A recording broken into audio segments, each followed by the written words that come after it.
ओम अज्ञानतिमिरन्धस्य ज्ञानाञ्जनशलाखया चक्षुरुन्मिलितं येन तस्मै श्रीगुरुवे नमः। नमो विष्णुपदाय कृष्णप्रेष्ठाय भूतले श्रीमते भक्तिवेदान्तस्वामिन् इति नामिने। नमस्ते सरस्वती देवे गौरवाणी प्रचारिणे निर्विशेषशून्यवादी पाश्चात्यदेशतारिणे। जय श्री कृष्ण चैतन्य प्रभु नित्यानंदा श्री अद्वैत गदाधर श्रीवासादि गौर भक्तवृंदा। हरे कृष्णा कृष्ण कृष्णा हरे हरे, हरे राम राम राम हरे हरे। हरे कृष्ण। तो पिछली कथा में हम श्रवण कर रहे थे कि ध्रुव महाराज ने जब ये विचार किया कि क्या मैं अकेला वैकुंठ लोक को जाऊंगा, तो उनकी इच्छा भगवान ने समझ ली और नंद और सुनंद ने तुरंत उनको बताया और दिखाया कि ध्रुव को चिंता करने की ज़रूरत नहीं है, क्योंकि अगर वो सामने देखते हैं तो एक और विमान है जिसमें माता सुनीति विराजमान है और वो भी वैकुंठ लोक की तरफ जा रही है। मतलब देखिए कितना महत्वपूर्ण है। हर एक माँ को ये प्रयास करना चाहिए कि उनकी संतान 5 साल की आयु से ही अगर कृष्ण भावनामृत में उनका अभ्यास होता है, तो अगर वो भगवान की भक्ति में दृढ़ता पूर्वक लग जाते हैं, जैसे माता सुनीति ने अपने पुत्र ध्रुव को तपस्या में लगाया, तो तपस्या के द्वारा हो सकता है हमारे शरीर को थोड़ा कष्ट पहुंचेगा, लेकिन इन तपस्याओं के द्वारा हमारा जीवन शुद्ध होता है। तो एक कहावत है ना, आपने सुना होगा, early to bed early to rise makes a person healthy wealthy wise. ये हमें बच्चों के अंदर में आदत डालनी चाहिए। जल्दी वो सोएं, ब्रह्मा मुहूर्त समय में वो उठ सकें, और उस समय में हम जो है उनको भी ये थोड़ी एक अभ्यास ट्रेनिंग दे सकते हैं कि कैसे भगवान के नाम का जप किया जाता है। तो धीरे धीरे जो है वो भी भगवान की भक्ति में आगे बढ़ सकते हैं।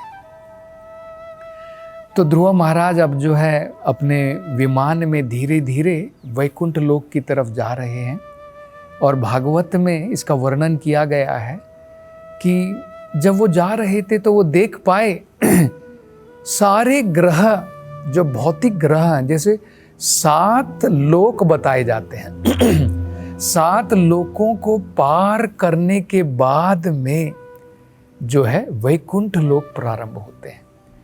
तो जिस प्रकार से 7 नीचे के लोक हैं, अतला, सुतला, पाताला, वितला, ये सब नीचे के लोक हैं, ऊपर के भी 7 लोक हैं। तो जैसे सत्य लोक है, तो वो सबसे ऊंचा बताया जाता है, 7वां लोक है। तो जब वहाँ तक हम पूर्ण रूप से पार कर लेते हैं, उसके बाद में ही आध्यात्मिक धाम प्रारंभ होते हैं। तो यहाँ पर हम एक चीज़ देख सकते हैं कि अगर हमारे पास में ये भौतिक देह है, तो हम मैक्सिमम कहाँ तक जा सकते हैं? हम मैक्सिमम जो है अधिकतम सत्यलोक तक जा सकते हैं, जिसे ब्रह्मलोक भी कहा जा सकता है। तो ब्रह्मलोक से भी हमें वापस दोबारा यहीं पर आना पड़ेगा, उससे ऊपर नहीं जा सकते हैं।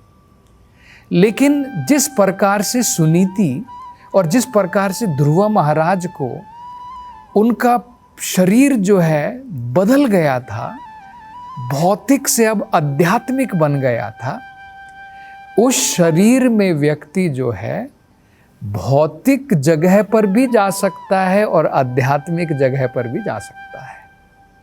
यही हम देखते हैं नारद मुनि जी के जीवन में भी। तो नारद जी जो है नरक लोक में भी जाते हैं कई बार कृष्णा भावनामृत प्रदान करने के लिए। नारद जी जो है इस भौतिक संसार में भी घूमते हैं, अपनी वीणा लेकर के भगवान का नाम गाते हुए लोगों को, ध्रुव, प्रहलाद, इस प्रकार के जीवों को भगवान की भक्ति में लगाने के लिए। और नारद मुनि जो है वैकुंठ लोक में भी जाते हैं। मतलब क्या है, आध्यात्मिक शरीर की प्राप्ति के बाद हम भौतिक लोक, नरक लोक, वैकुंठ लोक सब जगह फ्रीडम के साथ में जा सकते हैं। लेकिन जब तक ये शरीर है, भौतिक शरीर है, रेस्ट्रिक्शंस हैं। अमेरिका भी नहीं जा सकते हैं। अमेरिका जाने के लिए भी वीज़ा की ज़रूरत पड़ेगी। वीज़ा रिजेक्ट हो गया तो अमेरिका भी नहीं जा सकते। तो दूसरे ग्रहों की बात तो दूर है, चंद्र ग्रह, मंगल ग्रह, वो ग्रह भी हम लोग नहीं जा सकते हैं। तो ऊपर के जो ग्रह हैं, जैसे सत्यलोक हो गया, सिद्धलोक हो गया, उस प्रकार के ग्रह हम कहाँ से जा पाएंगे? तो ये हमें समझना है। तो उन्होंने देखा, ध्रुव महाराज ने देखा कि जब वो जा रहे हैं तो देवतागण भी जो हैं अपने अपने लोकों में से फूलों की वर्षा कर रहे हैं और दुंदुभी बज रही है, नगाड़े बज रहे हैं, क्योंकि ध्रुव महाराज, क्योंकि इस भौतिक संसार से वैकुंठ लोक को जाना, भगवत धाम को जाना इतना आसान नहीं है। और आगे बताया है कि इस प्रकार से ध्रुव महाराज को भगवत धाम की प्राप्ति हुई। भगवान ने स्वयं एक ग्रह है जिसे पोल स्टार कहते हैं, ध्रुव लोक कहते हैं। तो ध्रुव लोक स्वयं भगवान का ही लोक है और इसके ही साथ में शिशुमार लोक है जहां पर भगवान विष्णु स्वयं रहते हैं। तो चाहे ध्रुव लोक हो, शिशुमार लोक हो, या फिर वैकुंठ लोक हो, विष्णु लोक हो, ये सब आध्यात्मिक लोक हैं।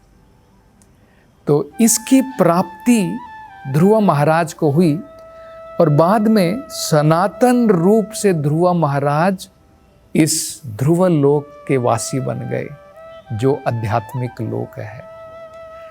और बताया जाता है कि जितने भी बाकी इस भौतिक संसार के जितने भी आकाश के अंदर में जो भी हम वस्तुएं देखते हैं, जैसे सूरज हो गया, चंद्रमा है, तारे हैं, सब चमकते हैं।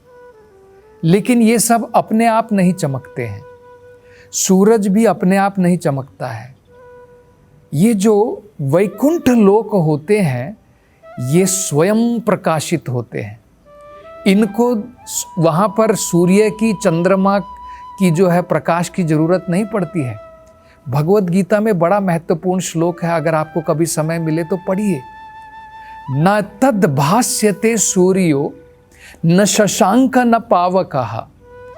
भगवान कहते हैं कि मेरे आध्यात्मिक सनातन धाम में न भास्यते सूर्यो, वहां पर सूर्य भी जो है प्रकाश नहीं डालता है, ना चंद्रमा, ना वहां पर चंद्रमा की जरूरत है, ना पावकः, अग्नि या इलेक्ट्रिसिटी की भी जरूरत नहीं है।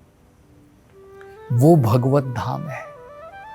तो वो स्वयं प्रकाशित होता है।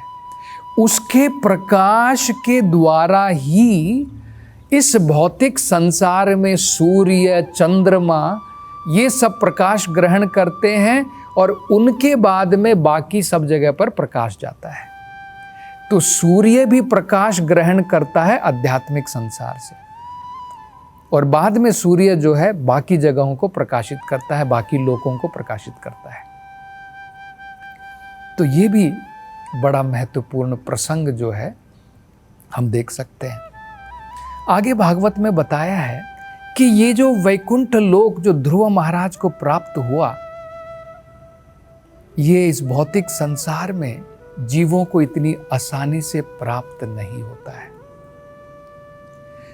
तो दो बड़े महत्वपूर्ण वहां पर बात बताई गई है। एक कहा गया है कि जो जीव, जो व्यक्ति जिसके हृदय में सभी जीवों के प्रति करुणा नहीं है, वो व्यक्ति भगवत धाम की प्राप्ति कभी नहीं कर सकता है। देखिए कितना महत्वपूर्ण है। महात्मा जो होता है, इसलिए उसे महान आत्मा कहते हैं। उसका हृदय बहुत विशाल है। वो केवल अपने परिवार के बारे में, अपनी कम्युनिटी के बारे में, केवल उनके बारे में नहीं सोचता है, वो सभी जीवों के बारे में सोचता है। उसे महात्मा कहते हैं। हम हो सकता है अपनी कम्युनिटी के बारे में, अपनी फैमिली के बारे में, अपने शरीर के बारे में, अपने सगे संबंधियों के बारे में सोचें, ये संकीर्ण विचार होता है। लेकिन महान आत्मा वो होता है जो सभी जीवों के बारे में सोचता है। तो हम देखते हैं कि केवल भगवान का भक्त मात्र जो है वो सभी जीवों के बारे में, उनके ऊपर करुणा है। दूसरा, भागवत में कहा है कि जो जीव सभी की भलाई के बारे में सोच सकता है, केवल वो वैकुंठ लोक की प्राप्ति कर सकता है। तो देखिए दो चीजें होंगी। एक, जो सभी जीवों के ऊपर करुणा करता है। तो हम देख सकते हैं कि भगवान का भक्त जो है मनुष्यों के ऊपर भी करुणा करता है। कैसे करता है? उनको कृष्णा भावनामृत प्रदान करके। जानवरों के ऊपर भी करुणा करता है, उनको भी भगवत प्रसाद प्रदान करके, और उनके जीवन का भी आदर करता है। अपनी तृप्ति के लिए, अपना पेट भरने के लिए उनको कष्ट नहीं पहुंचाता है। तो करुणामयी हो गया। और सबका वेलफेयर कैसे करता है, सबकी भलाई कैसे करता है? लोगों को भगवत धाम वापस रास्ता दिखाने के लिए भगवत गीता, भागवत का ज्ञान लोगों को प्रदान करता है। इससे बढ़िया बढ़ करके कोई भलाई नहीं है संसार के अंदर में, क्योंकि इसके द्वारा लोग इस संसार में भी सुख, शांति और समृद्धि से रह पाएंगे, और जीवन के अंत में दोबारा वापस आकर के कष्ट भोगने की जरूरत नहीं पड़ेगी। वो वापस भगवत धाम को चले जाएंगे।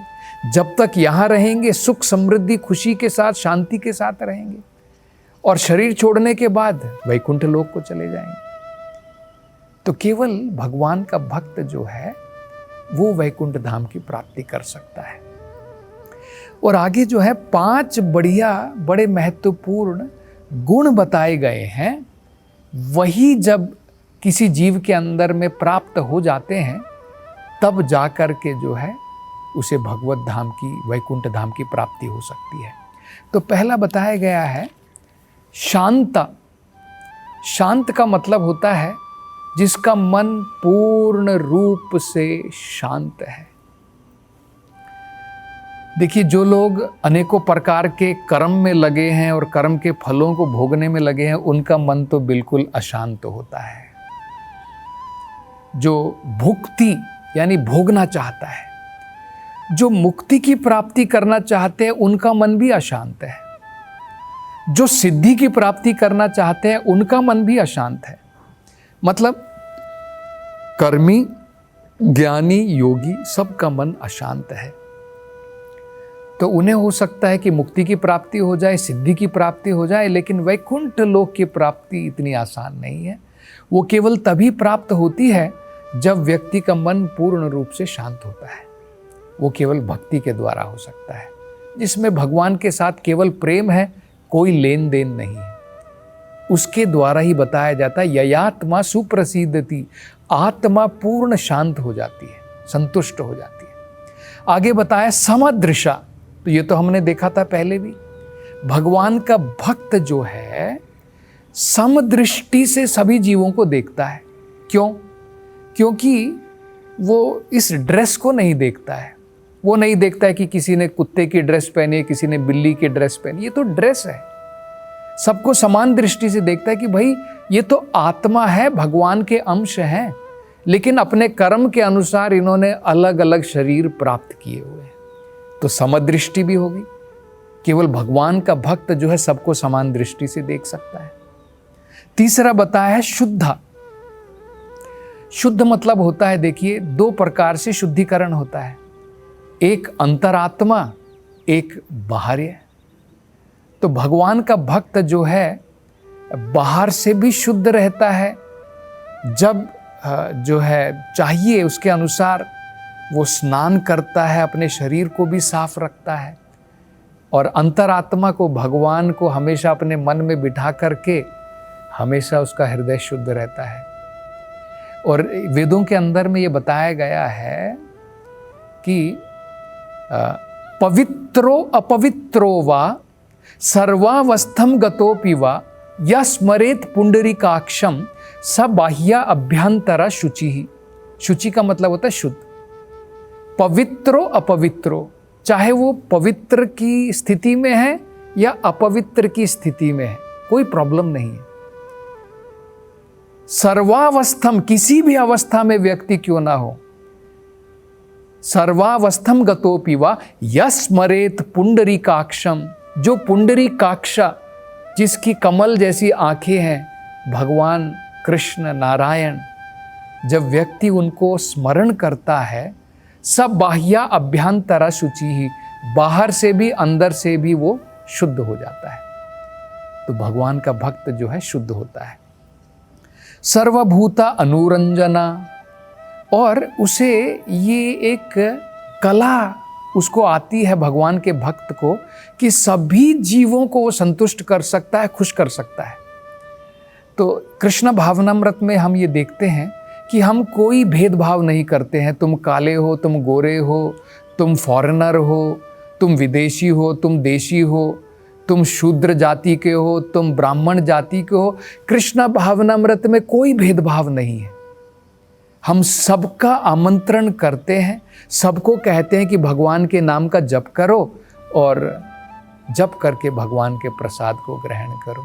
तो उसके द्वारा हम देख सकते हैं सर्वभूता अनुरंजना, सभी जीवों जो है संतुष्ट होते हैं, प्रसन्न होते हैं। और पांचवा, अच्युत प्रिय बांधवा, भगवान को जो प्रिय हैं उनके साथ में बांधवा, उनके साथ में मित्रता करता है। क्योंकि जब तक हम भक्तों का संग नहीं करेंगे, उनके साथ में मित्रता नहीं करेंगे, बाकी के जो गुण हैं हम प्राप्त नहीं कर पाएंगे। शांत मन, समदृशा, शुद्ध, सर्वभूतानुरंजना, ये सब हम जो है प्राप्ति नहीं कर पाएंगे। तो ध्रुव महाराज को ये प्राप्ति हुई। तो आगे जो है बड़ा सुंदर विवरण बताया गया है ध्रुव महाराज के बारे में, और उसके बाद में अगला अध्याय प्रारंभ होगा। हरे कृष्णा।